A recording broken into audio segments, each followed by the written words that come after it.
Assalamu alaikum, my dear students. I hope you are all well. Today, we are going to start the new topic of our English grammar, and the topic is prepositions. तो बेटा आज का topic है prepositions. तो चलिए start करते हैं. A preposition is a word which is used before a noun or a pronoun connecting it to another word. Preposition ऐसे वर्ड्स होती है जो नाउन या प्रोनाउन से पहले यूज किए जाते हैं, या हम ऐसे भी कह सकते हैं ऐसे वर्ड्स जो नाउन या प्रोनाउन का रिलेशन बताते हैं with the rest of the sentence से.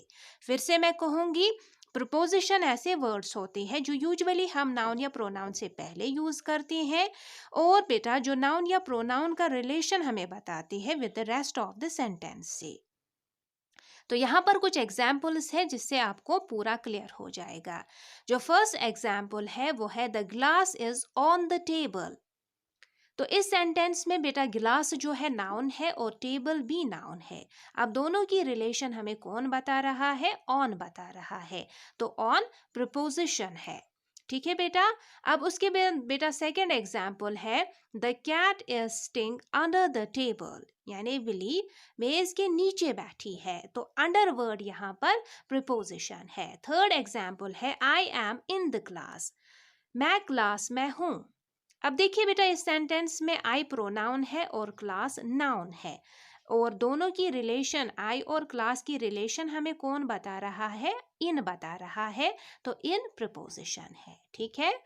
तो बेटा प्रिपोजिशंस को डिवाइड किया गया है तीन कैटेगरीज में. फर्स्ट है प्रिपोजिशन ऑफ प्लेस, सेकंड है प्रिपोजिशन ऑफ टाइम, थर्ड है preposition of moment. Now let's start the first type, that is preposition of place. It refers to those prepositions which can be used to show where something is located. Preposition of place बेटा ये हमें help करती है ये दिखाने में कि कोई चीज कहाँ पे लोकेट है. ठीक है.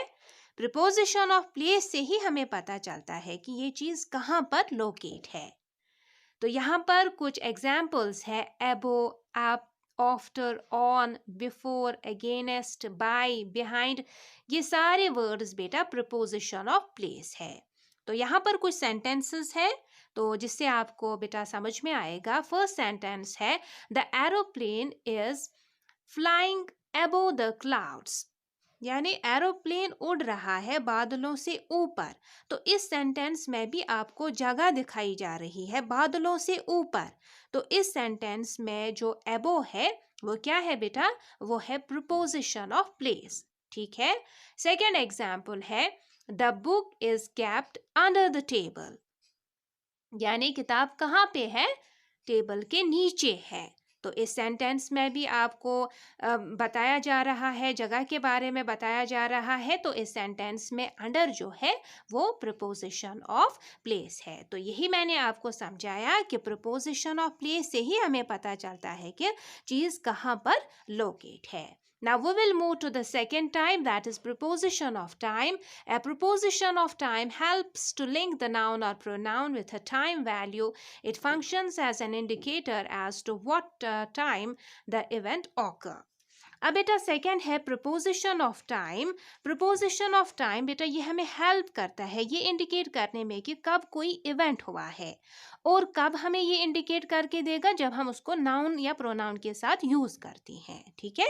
प्रिपोजिशन ऑफ टाइम हमें बताता है कि कोई भी काम, कोई भी इवेंट कब हुआ है.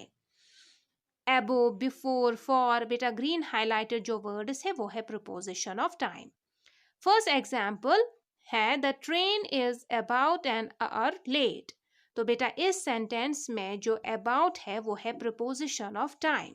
सेकेंड एग्जाम्पल देखिए the class begins at 8 o'clock, यानी क्लास जो है वो कितने बजे स्टार्ट होगी? 8 बजे. यानी कि इस सेंटेंस में भी आपको किसी इवेंट के बारे में पता चल रहा है. थर्ड है my birthday falls on Wednesday. मेरा बर्थडे जो है वो वेंसडे के दिन है. तो यहाँ पर भी आपको टाइम का पता चल रहा है. Now we will move to the third type, that is preposition of moment. A preposition of moment is used to show movement to or from a place. तो बेटा preposition of moment आपको नाम से ही पता चलेगा, ये इंडिकेट हमें करता है मूवमेंट, मतलब ये हमें दिखाता है कि कोई मूवमेंट हो रही है. तो यहाँ पर जो ग्रीन हाईलाइटेड वर्ड्स है ये सारे वर्ड्स प्रिपोजिशन ऑफ मूवमेंट है. Now we will see the first example. The cat has climbed up a tree. तो इस सेंटेंस में बेटा कैट जो है वो नाउन है. तो इस सेंटेंस में आपको मूवमेंट दिखाई जा रही है. किसकी? कैट की. कि कैट जो है पेड़ पर चढ़ गई है. तो यही मैंने आपको समझाया कि जिसमें आपको मूवमेंट का पता चलता है.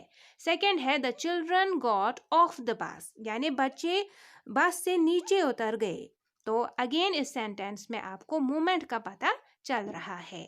तो ये था बेटा आपका topic. That's all for today. Allah Hafiz.